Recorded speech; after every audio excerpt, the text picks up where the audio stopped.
Guys, samahan niyo po ako dito ngayon dahil mayroon pong nagpaabot sa atin. Update tayo kay Tatay Digong. Good news po ito.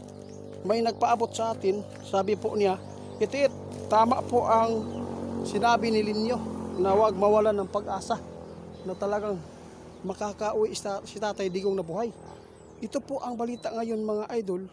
May nagpaabot sa atin na si Tatay Digong po daw ay pumanig daw ang judge sa kanya doon sa ICC. Kaya itanong po natin para sigurado tayo sa ating kaibigan.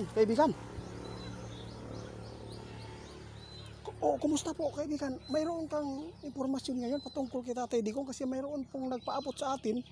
Totoo kaya ito? Baka niluloko tayo. Pumabor daw yung ICC sa kay Tatay Digong ngayon. So salamat kung ganun. Guys, swerte, good news po ito. Kaya sinabi po ng ating kaibigan ngayon sa makapanood yung mga supporters ng mga Duterte, huwag talaga mawala ng pag-asa. Salamat po kung ganun. Guys, basta si tatay hindi lang mamatay po si Tatay Digong doon dahil sa kanyang edad, no? Gulang na talaga. Basta hindi lang mamatay si Tatay Digong, talagang makakabalik talaga si Tatay Digong dito na buhay sa atin.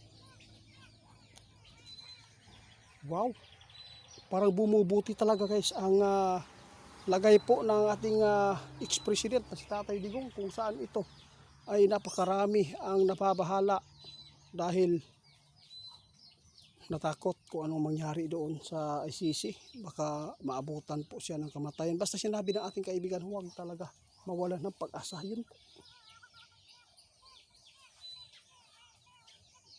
Maganda itong balita mga idol.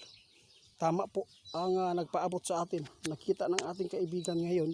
Hindi lang nakapunta si kaibigan ngayon diretso dahil may mga sila doon, may mga trabaho po silang kinakailangan na matapos. Kaya mamadali lang po si kaibigan dito. Kaya sa lahat po ng makapanood, maraming salamat. Salamat kaibigan ha. Paki-report guys, Migos Santa Rita Fans. Scammer po yan. Mga idol, tandaan ninyo ang sinabi ni Linyo na huwag mawalan ng pag-asa. Dahil kung hindi bawian ng buhay si Tatay Digong doon, ay may posibilidad talaga na maganda po ang kakalabasan po ng kanyang kaso. Dahil si kaibigan nating Linyo, kinumpirma din po niya na bumubuti talaga ang kanyang sitwasyon doon sa kanyang kaso. Kaya masaya po tayo para po sa kanya. Sinabi po namin noon na huwag mawalan ng pag-asa yung mga loyalist na totoong sumusuporta sa mga Duterte. Mga idol, hindi lang ako nagpapasalamat sa mga nagpaabot sa atin. Hindi sila talagang suporta nila sa atin.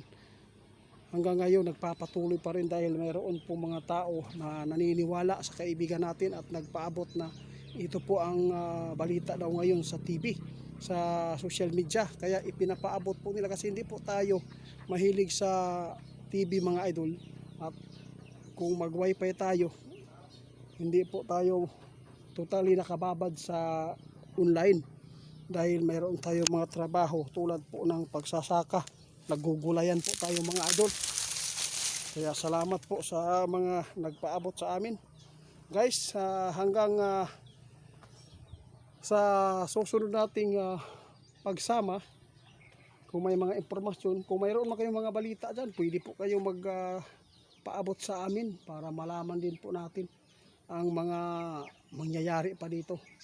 Dahil kapag may araw at may gabi, may pag-asa. Kaya tandaan natin, manalangin tayo. Lahat naman tayo makasalanan mga idol. Dapat kung galit ka sa tao, kailangan handa ka magpatawad. Yun po ang sinabi po ng ating kaibigan. Kaya sa sunod, baka makalabas na si Tatay Digong. Yun, pasalamat tayo mga idol dahil yung mga ipinapaabot ng ating kaibigan para ang mga supporters ng mga Duterte ay hindi po mag-away-away, no? Yung mga Pilipino, dahil napakarami na po ang nag-aaway ngayon, tulad po ng siraan sa bawat sinusuportahan po nilang mga politiko. Kaya hindi po talaga maganda ang kalalabasan, dahil ang nananaig yan at masaya ang dyablo. Kaya tandaan natin, walang iba na unity kundi ang Pilipino.